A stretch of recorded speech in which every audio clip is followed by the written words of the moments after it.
नमस्कार, आप देख रहे हैं राष्ट्र प्रथम की खास पेशकश हमारे आसपास समय के आर पार और मैं हूं जय शर्मा। आज बात करते हैं राजस्थान की राजनीति की। अशोक गहलोत जो बहुत दिनों से सुर्खियों में रहे हैं। अशोक गहलोत भले ही सोनिया गांधी से माफी मांग रहे हो, भले ही वह कह रहे हो कि जो हुआ उसके लिए उन्हें खेद है, लेकिन असल में वे जो चाहते थे वे राजस्थान में हो रहा है, वही दिल्ली में भी हो रहा है। अशोक गहलोत कांग्रेस अध्यक्ष नहीं बनना चाहते थे। इस पूरे प्रकरण ने यह साबित कर दिया है। अशोक गहलोत राजस्थान में सीएम बने रहना चाहते थे, भले ही उन्होंने कहा कि सोनिया सीएम तय करेगी, लेकिन अगर सोनिया गहलोत के खिलाफ कोई फैसला लेती है तो उन्हें 92 विधायकों का इस्तीफा याद रहेगा। गहलोत ने आलाकमान को मौका दिया है कि वे उन पर सख्त न हो, भले ही उन्होंने खुद बगावत की हो, इसलिए कहना पड़ेगा हार के जीतने वाले को बाजीगर नहीं, अशोक गहलोत कहते हैं। फिल्म दबंग तो आपने देखी होगी। फिल्म में एक सीन है, चुलबुल पांडे अपने भाई की बेइज्जती करता है। इसके लिए चुलबुल पांडे से माफी मांगने को कहा गया। चुलबुल पांडे माफी मांगते हैं, लेकिन एक बार फिर आपको थप्पड़ मार देते हैं। थप्पड़ लगने के बाद एक बार फिर सॉरी बोलते हैं। अशोक गहलोत के सोनिया गांधी से मिलने और फिर कांग्रेस में राजस्थान में विधायकों के विद्रोह के बाद पार्टी अध्यक्ष के चुनाव से हटने का एपिसोड देखने के बाद याद आया दबंग का ये सीन। बेशक पिछले कुछ दिनों में राजस्थान में जो हुआ उससे गहलोत ने हाईकमान की बात नहीं मानी और सोनिया गांधी से कहा सॉरी। आज सोनिया ने गहलोत को पार्टी अध्यक्ष चुनाव से भी बाहर कर दिया और जादूगर ने किया जादू। जो घटना हुई परसों के रोज 2 दिन पहले, वो घटना इतना हिला के रख दिया हम सबको। मुझे जो दुख है वो मैं जान सकता हूँ, क्योंकि पूरे देश में मैसेज चला गया जैसे मैं मुख्यमंत्री बना जाना चाहता हूँ, इसलिए सब कुछ हो रहा है। मैंने सोनिया जी से भी सॉरी फील किया है। एक फैसला करते वक्त में एक लाइन का प्रस्ताव करने का हमारे यहाँ हमेशा से ही कायदा रहा, आप सबको मालूम है। दुर्भाग्य से उस वक्त ऐसी स्थिति बन गई, वो प्रस्ताव पास नहीं हो पाया, क्योंकि मैं सीएम लीडर हूँ, वहाँ पर मुख्यमंत्री हूँ, और मैं उस प्रस्ताव को पास नहीं करवा पाया। कान जब कुछ भी रहे होंगे, तो मेरी मॉरल रिस्पॉन्सिबिलिटी है कि एक मुख्यमंत्री होने के बावजूद भी मैं एक प्रस्ताव, एक लाइन का जो हमारी परंपरा है, पहली बार वो परंपरा के अंतर्गत वो प्रस्ताव पास नहीं हुआ। मैंने उनसे मिला, कोची में जाकर के रिक्वेस्ट की कि आप अध्यक्ष का चुनाव लड़ें। आखिर में उन्होंने अस्वीकार कर दिया। मैं मेरी बात को कायम हूँ, मैं इलेक्शन लड़ूंगा नहीं। तो मैंने कहा भाई, जो सबकी भावना है कार्यकर्ताओं की, नेताओं की, तो मैं फिर चुनाव लड़ूंगा, ये मैंने कहा था। सुनिए आप, पर अब क्योंकि कल परसों की घटना हुई है और मेरी मॉरल रिस्पॉन्सिबिलिटी थी कि वो प्रस्ताव पास होता, तो मैंने तय किया है अब मैं इस माहौल के अंदर चुनाव नहीं लड़ूंगा। अशोक गहलोत ने सोनिया गांधी से दिल्ली में करीब 1.5 घंटे तक मुलाकात की। इस बैठक के बाद वे बाहर आए और स्पष्ट रूप से घोषित कर दिया कि वे कांग्रेस अध्यक्ष पद के लिए चुनाव नहीं लड़ेंगे। इस बीच उन्होंने माफी मांगने से राजस्थान में कांग्रेस संकट का भी जिक्र किया। वे बोले जो हुआ वे ठीक नहीं है, वे कांग्रेस के वफादार सिपाही है। आलाकमान 2 दिनों में तय करेगा कि वे राजस्थान में सीएम बने रहेंगे या नहीं। अशोक गहलोत द्वारा निभाए गए राजा रामत में वे वाकई में हीरो या खलनायक साबित हुए हैं। आइए समझने की कोशिश करते हैं मांझे हुए खिलाड़ी अशोक गहलोत के जादू को। आज मैंने कांग्रेस अध्यक्ष से मुलाकात करी और उन्होंने शांतिपूर्ण तरीके से हमारी सारी बातों को सुना और जो घटनाक्रम हुआ राजस्थान के जयपुर में, उस पर विस्तार से हमने चर्चा करी। और मैं मानता हूं कि जो मेरे सेंटिमेंट्स थे, जो मेरी भावनाएं थी, जो मेरा फीडबैक था, मैंने इत्मीनान से कांग्रेस अध्यक्ष सोनिया गांधी जी को बताया है। और हम सब यही चाहते हैं कि हम इसी तरह मेहनत कर 2023 में विधानसभा चुनाव जीतें। उसके लिए हमको मिलकर काम करना पड़ेगा और राजस्थान के संदर्भ में जो भी निर्णय या जो भी डिसीजन लेना है वो कांग्रेस पार्टी लेंगी। वो सबका एक ही उद्देश्य है, बाकी राज्यों में कांग्रेस पार्टी के चुनाव को जीत को सुनिश्चित करें। और मुझे पूरा यकीन है कि हम लोग अगले 12-13 महीने में खूब मेहनत कर दोबारा कांग्रेस की सरकार बन। कांग्रेस के राजस्थान संकट के दौरान अशोक गहलोत चुप रहे। विधायकों की बगावत की आवाजें एक के बाद एक गूंजती रही और गहलोत देखते रहे। उन्होंने अपने समर्थकों से कोई सार्वजनिक अपील नहीं की। गहलोत अगर मीडिया के सामने आकर कहते कि सभी विधायक आलाकमान के फैसले का पालन करें तो विधायक इतने बागी नहीं होते, लेकिन जादूगर नहीं होते।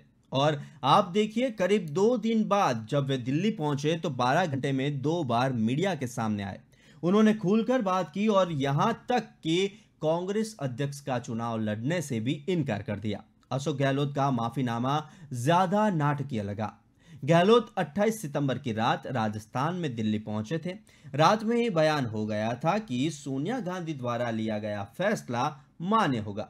फिर रात बीत गई, सुबह खबर आई कि अशोक गहलोत को सोनिया गांधी से मिलने का समय नहीं दिया जा रहा है। कुछ देर बाद अशोक गहलोत सोनिया से मिलने उनके घर पहुंच जाते हैं। दोनों के बीच करीब 1.5 घंटे तक बातचीत चली। इसके बाद अशोक गहलोत बाहर आए और सीधे मीडिया से बात करने चले गए।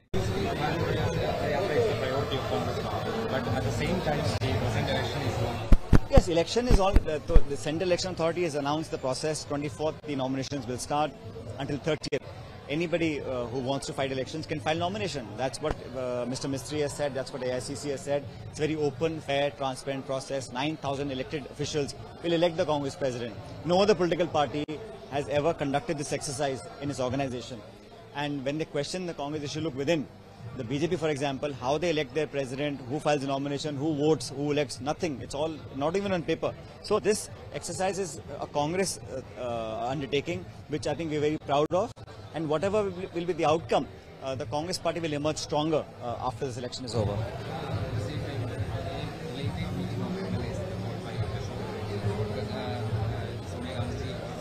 You see, in 2018, when we got majority in Rajasthan, all MLAs, including myself, we all got together and we said the decision of who will lead the state lies with the Congress president. And that time, the Congress president made a choice. Nothing has changed. Whatever the leadership of the Congress party wants, that will happen whether it's in AICC or in Rajasthan. But our aim should be to win Rajasthan state. It's an important state for us. We've been in government. Last time we were in government, we were reduced to 21 MLAs. Before that also we lost. So we have to break the trend of how we can win the state again. For that, certain things need to be done. I've conveyed my suggestions to the leadership. The decision finally will be taken by the Congress leadership. Whatever decision the leadership takes, it will be acceptable to everybody. What do you think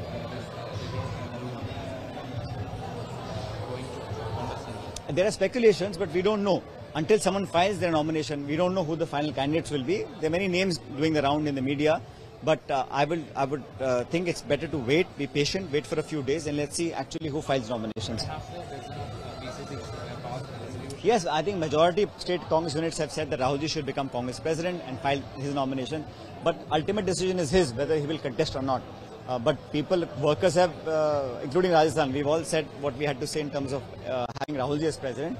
But whether he will contest, I can't say. That's his decision. Irrespective of whatever happens, Congress party will have a new president on October 17th when voting takes place, if there's more than one contestant. But the internal process itself will give strength to the workers, and it's a fair, transparent process which no other political party in India has ever had. Gehlot ने media से अपने भाषण के दौरान सोनिया गांधी से 4 से 5 बार माफी मांगने की बात कही। उन्होंने खुद को राजस्थान का अपराधी बताते हुए राष्ट्रपति पद के लिए चुनाव नहीं लड़ने की बात कही। दरअसल यहां तक पहुंचने के लिए गहलोत ने ये नाटक नहीं होना चाहिए। वोट हो गया नौटंकी, कभी 7 सितारा होटल में जाकर कैद होते हैं। 34 दिन तक इस सरकार को चलाने वाले लोग खुद किसी दूसरे के इशारे से चलते हैं। इससे बड़ा दुर्भाग्य कुछ हो नहीं सकता।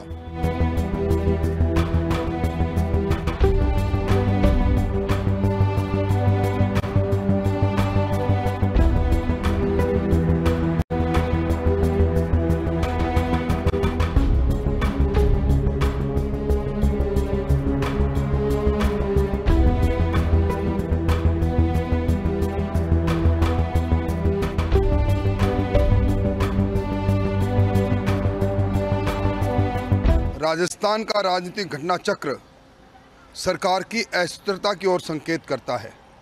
इस सरकार का जन्म अंतर्कलह से हुआ और दुर्भाग्य से अंतर्कलह अब भी चलती जा रही है। पहली बार बहादुर विधायकों ने अपने आलाकमान को ललकारा है और अगर बहादुर विधायकों के इस्तीफे विधानसभा अध्यक्ष के पास है तो मैंने पहले भी कहा था विधानसभा के नियम और प्रक्रियाओं के नियम 173 के तहत इस्तीफे दे ताकि विधानसभा अध्यक्ष उनको स्वीकार करें। और जब पूरे मंत्रिमंडल ने त्यागपत्र दे ही दिया है तो अकेले मुख्यमंत्री क्या करेंगे। ऐसे समय में मुख्यमंत्री जी को मंत्रिमंडल की आपात बैठक बुलाकर सदन को भंग करने की सिफारिश करनी चाहिए अगर उनमें हिम्मत है तो।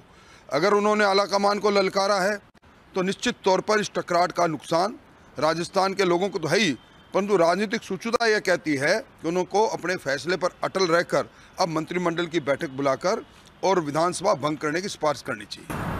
भारतीय जनता पार्टी का इस पूरे जो घटनाक्रम है उसके क्या? भारतीय जनता पार्टी का इस पूरी घटना चक्र से दूर दूर तक लेना देना नहीं। हम पूरी घटना चक्र को देख जरूर रहे हैं एक जागरूक प्रतिपक्ष के नाते। ये नाटक नहीं होना चाहिए। बहुत हो गया नौटंकी। कभी 7 सितारा होटल में जाकर कैद होते हैं, 34 दिन तक इस सरकार को चलाने वाले लोग खुद किसी दूसरे के इशारे से चलते हैं। इससे बड़ा दुर्भाग्य कुछ हो नहीं सकता। खेली ये सारी चाल। गहलोत शुरू से ही यही चाहते थे। हालांकि गौर करने वाली बात यह है कि जब मीडिया ने उनसे सीएम पद को लेकर सवाल किया तो उन्होंने कहा क्या वे मुख्यमंत्री बने रहेंगे या नहीं, यह फैसला हाईकमान लेगा। यानी आला कमान को चेक कर अब कह रहे हैं कि आला कमान बताएगा कि वे राजस्थान में सीएम होंगे या नहीं। फिर जब आला कमान ने आपसे कहा कि विधायकों की बैठक बुलाओ और सिंगल लाइन प्रस्ताव पास करो, सचिन पायलट को राजस्थान का सीएम बनाया जाएगा और सभी को उनका समर्थन करना होगा, तो आला कमान क्यों नहीं माना। पिछले कुछ समय से हमारे कुछ साथी विधायक दिल्ली में आए हुए थे और हम लोगों के सरकार के और संगठन के कई सारे ऐसे मुद्दे थे जिसको हम रेखांकित करना चाहते थे। और मैंने जो इशू उठाया था, चाहे वो देशद्रोह का मुकदमा एसओजी वाला हो या हमें काम करने का जो तरीका था उसमें जो आपत्तियां थी, उन सब के बारे में हमने बताया। और मैंने शुरू से इस बात को कहा कि जो मुद्दे हैं वो सैद्धांतिक हैं और मुझे लगता था कि पार्टी के हित में उन बातों को उठाना बहुत ज़रूरी था। अपनी बात हम लोगों ने रखी। इस पूरे प्रकरण के दौरान बहुत सी बातें कही गई, चलाई गई और बहुत कुछ मुझे भी सुनने को मिला। व्यक्तिगत रूप से कुछ ऐसी बातें बोली गई जो मैं समझता हूँ मुझे भी आश्चर्य उन बातों पे हुआ। लेकिन मुझे लगा कि संयम और विनम्रता हमेशा बनाए रखनी चाहिए। राजनीति में व्यक्तिगत दुर्भावना की कोई जगह नहीं है। हम लोगों ने, सभी लोगों ने मिलकर 5 साल तक मेहनत कर राजस्थान में कांग्रेस की सरकार बनाई थी और उस सरकार में हम सब भागीदार हैं।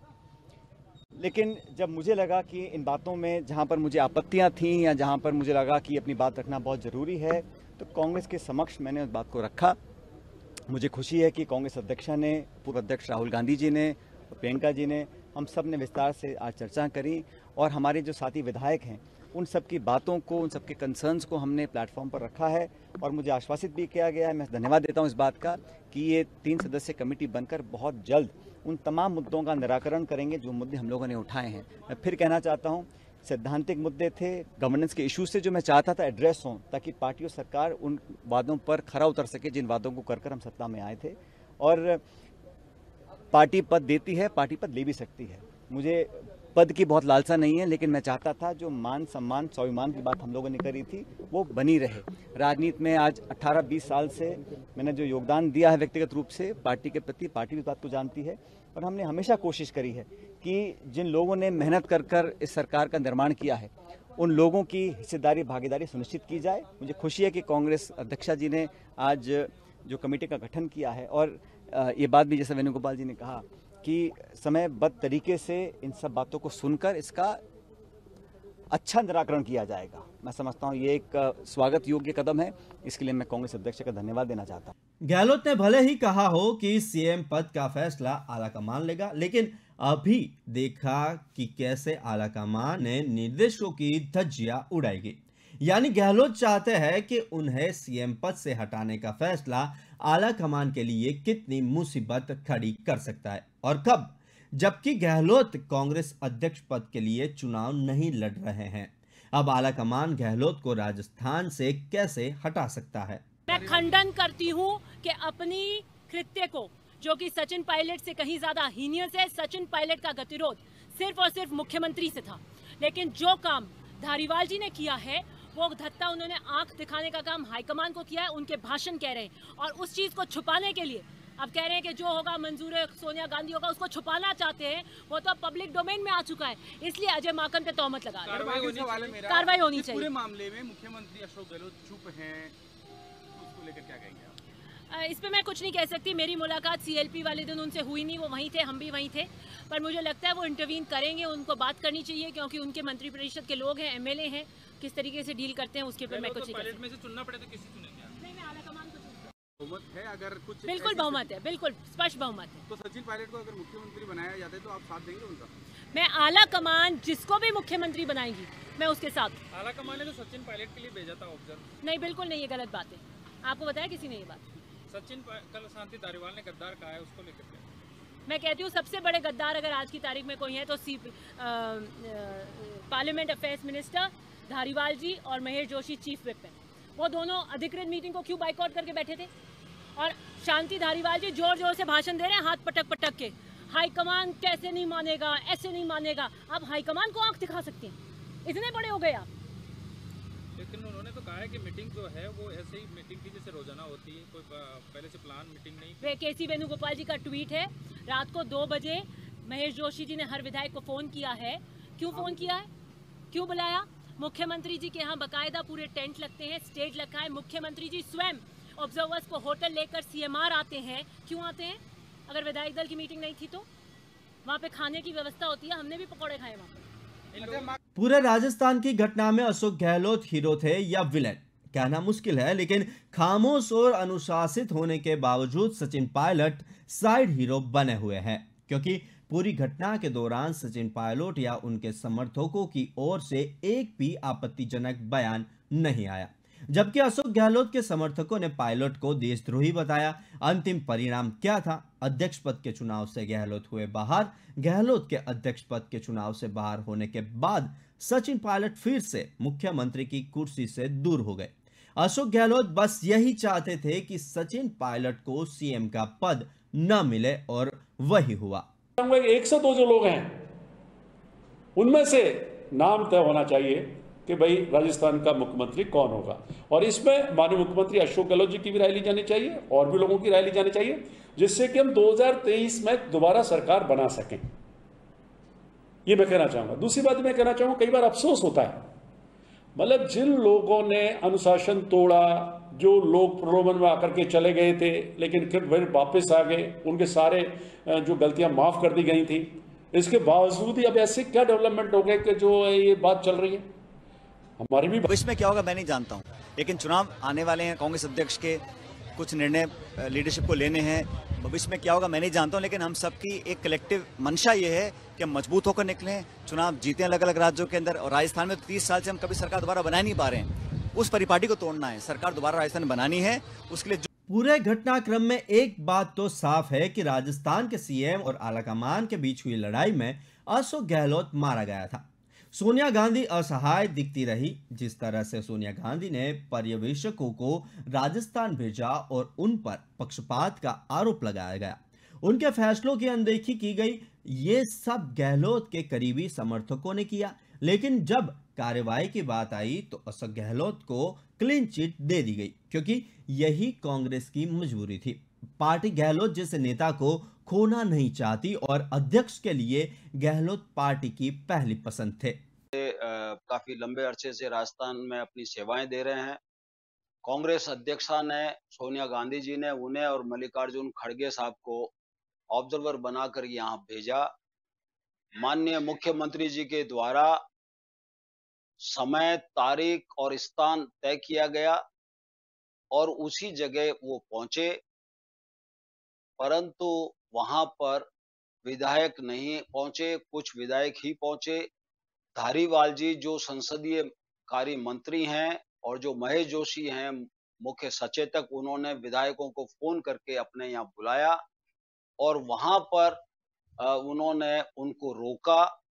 और ये वही स्थिति है जब पिछली बार अपनी बात को कहने के लिए सचिन पायलट जी और कुछ पार्टी के नेता मंत्री गए थे सोनिया गांधी जी तक अपनी बात पहुंचाने के लिए, तब इन्हीं महेश जोशी जी ने उनको नोटिस जारी किए थे। और आज यही महेश जोशी जी उस मीटिंग के अंदर नहीं आकर के सबको पैरेलल उन्होंने मीटिंग बुलाई और माकन साहब ने केवल ये कहा कि हम एक एक विधायक का जो है उनकी राय लेंगे, उनके क्या सजेशन है, वो क्या चाहते हैं, उनको नोट करके हम कांग्रेस अध्यक्षा को बताएंगे। मैं ये कह रहा हूं कि अजय माकन साहब ने साफ तौर से कहा, उनका इंतजार किया, ये सारे 4 प्रतिनिधि धारीवाल जी, महेश जोशी जी और ये गए और इन्होंने ऑब्जर्वर को जो बात कही वो ये कहा कि एक लाइन का प्रस्ताव की जो आप बात कर रहे हैं, हम इसके अंदर ये जोड़ना चाहते हैं कि 19 अक्टूबर के पहले इस प्रस्ताव पर कार्रवाई नहीं होनी चाहिए, नंबर 1। नंबर 2, विधायक सिंगल जो है वो नहीं मिलने चाहिए, जो एक ग्रुप के अंदर मिलेंगे।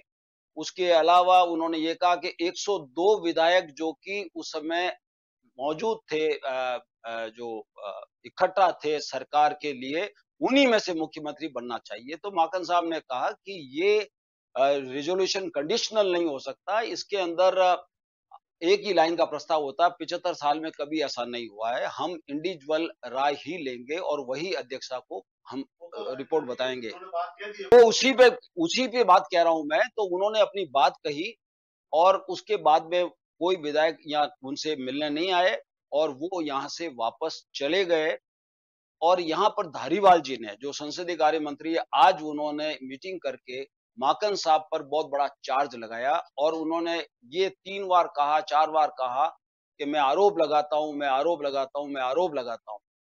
मैं ये कहना चाहता हूं कि माकन, उन्होंने ये कहा कि वो तो एक एजेंडा लेके आए थे कि सचिन पायलट को मुख्यमंत्री बनाना है, जबकि ऐसी कोई बात नहीं थी। उन्होंने किसी विधायक को नहीं कहा, वो इंडिविजुअल राय लेने के लिए खड़गे साहब और वो आए थे और उन्होंने उनके ऊपर ही आरोप लगाया, जो कि बिल्कुल गलत है और बेबुनियाद है।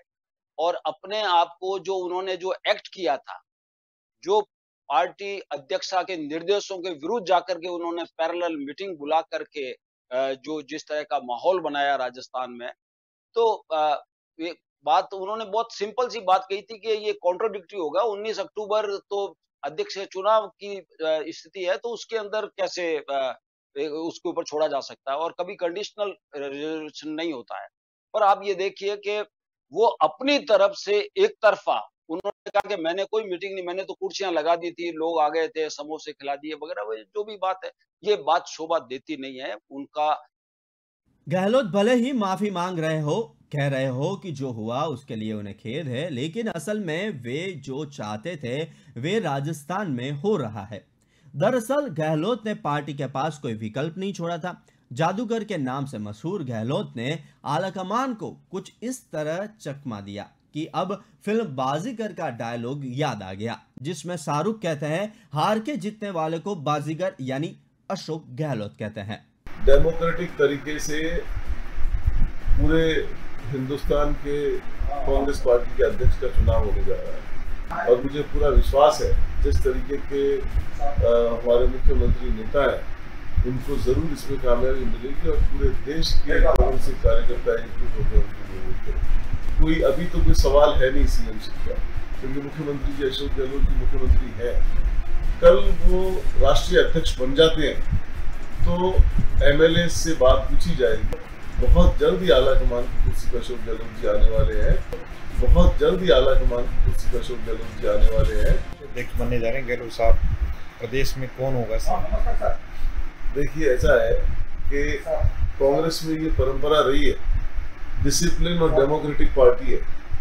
डेमोक्रेटिक तरीके से पूरे हिंदुस्तान के कांग्रेस पार्टी के अध्यक्ष का चुनाव होने जा रहा है। चुनाव होगा और चुनाव होने के बाद में जो रिजल्ट आएगा तो नए अध्यक्ष की ताजपोशी की जाएगी और मुझे पूरा विश्वास है जिस तरीके के हमारे मुख्यमंत्री नेता हैं, उनको जरूर इसमें कामयाबी मिलेगी और पूरे देश के कांग्रेसी कार्यकर्ता एकजुट होकर उनके लिए वोट करेंगे। सीएम पायलट को सौंपते हैं तो तैयार हैं आप? देखिए, ऐसा है कि हमारे यहाँ परंपरा रही है कि जब भी कोई, अभी तो कोई सवाल है नहीं सीएमशिप का, क्योंकि मुख्यमंत्री जी अशोक गहलोत जी मुख्यमंत्री हैं। कल वो राष्ट्रीय अध्यक्ष बन जाते हैं तो एमएलए से बात पूछी जाएगी और उनसे, जैसा हमेशा होता रहा है कि अपने विधायक दल के नेता के तौर पे एमएलए अपनी बात कहते रहें और आला कमान तय करते रहें, तो बहुत जल्द ही आला कमान की कुर्सी पर अशोक गहलोत जी आने वाले हैं और पूरे विधायक दल का विश्वास आला कमान में और मुख्यमंत्री अशोक गहलोत के अंदर है।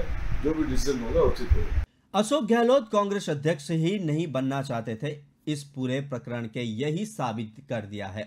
कांग्रेस को दिग्विजय सिंह और थरूर में से किसी एक को चुनना होगा।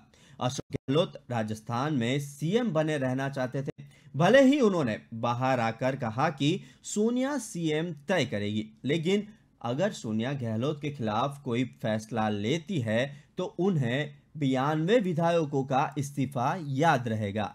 ऑब्जर्वर्स को नाराज नहीं होना चाहिए। 5 दिन रुकिए ना आप, आप 5-5 दिन पहले भी रुके हो। ऐसे गुस्सा राजनीति में नहीं होता। माकन साहब मेरे बड़े भाई हैं, मेरे नेता हैं, खड़गे साहब हमारे नेता हैं। यदि मैं कहीं ऑब्जर्वर बनकर जाऊंगा तो क्या फर्क पड़ता है? पुराने ऑब्जर्वर मुकुल वासनिक जी यहां पर रहे, अविनाश पांडे जी रहे, 5-5 दिन रुक के एमएलए को बुला के बात करते थे। नाराज मत होइए, सुनिए आप क्या हो गया। अरे ऑब्जर्वर का काम है नाराजगी, बैठते यहाँ पे, कल दूसरे दिन रुकते, बुला लेते मीटिंग, एक एक को बुलाकर बात कर लेते, क्या फर्क पड़ रहा है? ये परिवार है। ये डिसिप्लिनरी एक्शन तो हमें बीजेपी के खिलाफ लेना चाहिए, बगावत बीजेपी के खिलाफ करनी चाहिए। एमएलए बीजेपी के हमें तोड़ने चाहिए। बीजेपी या ईडी, इनकम टैक्स, सीबीआई को लेकर बैठी है पिछले 1 महीने से। यहाँ एक मिनिस्टर के यहाँ तो कार्रवाई हो चुकी है, राजेंद्र यादव के यहाँ। बाकी हम जैसे मिनिस्टर टारगेट पर हैं, तो अब बीजेपी से लड़े अपने लोगों से हम नहीं लड़ना चाहते, बीजेपी से लड़ना है। धारीवाल जी जैसा सीनियर लीडर ने यदि कोई बात कही है तो पार्टी नेतृत्व को वो बात भी सुननी चाहिए। लेकिन मैं उनके मामले में, मैं तो नहीं कह रहा, लेकिन धारीवाल जी ने संसदीय कार्य मंत्री कोई बात उठाई है, उनको कुछ लगा होगा तब वो बात उठाई है, तो वो सबूत की बात कर रहे हैं, तो आपको उनसे पूछना चाहिए। धारीवाल जी मेरे भी नेता है, धारीवाल जी मेरे से सीनियर है, मैं तो उनके सामने बच्चा हूं। लेकिन मैं माकन साहब पे, खड़गे साहब पे ये आरोप नहीं लगा रहा, क्योंकि धारीवाल साहब ने यदि ये आरोप लगाए हैं तो धारीवाल जी ऐसे नहीं लगाते हैं इस तरह के गंभीर आरोप। उन्होंने इतनी बड़ी बात कही तो वो इतना गुस्सा करने की बजाय, अच्छा धारीवाल जी ने भी कोई आरोप लगाए तो party, with in the party बैठ के बात होती है, तो आरोप प्रत्यारोप भी होते हैं, वो भी खत्म किए जाते हैं। मेरी बात सुनिए, इस वक्त लोग कांग्रेस को मजबूत होते हुए देखना चाहते हैं, कांग्रेस को आपस में लड़ते हुए नहीं देखना चाहते। हमारे पास 2 स्टेट बचे हैं, राजस्थान और छत्तीसगढ़। अब इस मामले पर मैं ज्यादा डिस्कस इसलिए नहीं करना चाहता। धारीवाल जी अपनी बात कह चुके, केंद्रीय नेतृत्व तक गई, केंद्रीय नेतृत्व को इस सारे मामले की जांच करनी चाहिए और सबको बैठाकर इसका समाधान करना चाहिए। यही वक्त की, समय की जरूरत है। मैं इन मामलों पर इसलिए नहीं बोलना चाहता, जो भी एमएलए चुना जाता है कोई उससे जबरदस्ती नहीं कर सकता, आप खुद जानते हैं। ये ऐसी बातों में डिस्कस करना बेकार है, इस पे मैं कुछ नहीं बोलना चाहता। नहीं, आप ये छोड़िए, आप जिसने क्या कहा आप उनसे जाकर, मेरी बात सुनिए, आप उनसे जाकर पूछिए, कोई जरूरी नहीं मैं आपकी हर बात का जवाब दूं, आप आगे बोलिए। देखिए, अशोक गहलोत जी बहुत सीनियर लीडर है, उनका नॉमिनेशन होगा नहीं होगा ये फैसला हमारी नेता सोनिया गांधी जी, राहुल गांधी जी, अशोक गहलोत जी ये आपस में करेंगे, क्यों ये बातें से मीडिया। अशोक गहलोत और सचिन पायलट का रिश्ता किसी से छुपा नहीं है। अशोक गहलोत हर कीमत पर सचिन को हैं, राज्य का अनुभव भी है, राष्ट्रीय स्तर का अनुभव भी है, और मैं समझता हूं कि सही उन्होंने निर्णय किया खड़े होने का, और इस वर्तमान स्थिति के अंदर उनके निर्णय का मैं स्वागत करता हूँ। वो एक अलग, उसको मैं इसलिए डिस्कस नहीं करना चाहता कि कल मैंने, चाहे किसी कांड जो हुआ हो, वहाँ पर जो घटना हुई थी राजस्थान के अंदर, किसी कांड जो हुई हो, उसके बावजूद भी मैं शेरवी लीडर हूँ वहाँ पर और विधायक दल का नेता मैं हूँ, तो मेरी मॉरल रिस्पॉन्सिबिलिटी थी कि किसी भी तरह मैं एक लाइन का प्रस्ताव करवाता, जो कि 50 साल में राजनीति में हूँ। 50 साल में कई बार ऐसे मौके आए हैं जब केंद्रीय पर्यवेक्षक आए हैं, एक भी मौका ऐसा नहीं आया जब ऐसी स्थिति बनी हो, आप एक लाइन का प्रस्ताव जो किया जाता हाईकमान में छोड़ने का, उसको हम नहीं करवा पाए, ऐसा पहली बार हुआ, जो बहुत ही अनफॉर्चुनेट था, बहुत दुखद था। और ये बात उन मित्रों को मालूम है जिन्होंने मैं कांग्रेस पार्टी की ओर से अपना नामांकित पत्र पेश किया हूं और मुझे सभी लीडर्स, कार्यकर्ता, डेलीगेट्स और जितने भी प्रमुख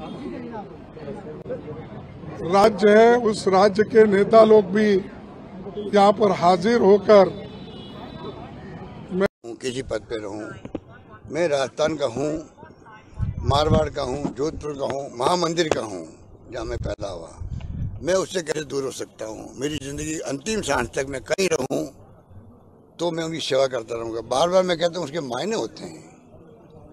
पायलट को सीएम की कुर्सी से दूर रखना चाहते हैं, इसलिए अब ये एक खुली किताब की तरह है कि अगर पायलट का विमान दिल्ली जयपुर में उड़ान भरने की कोशिश करता है तो विधानसभा पहुंचने से पहले ही उसका ईंधन खत्म हो जाएगा।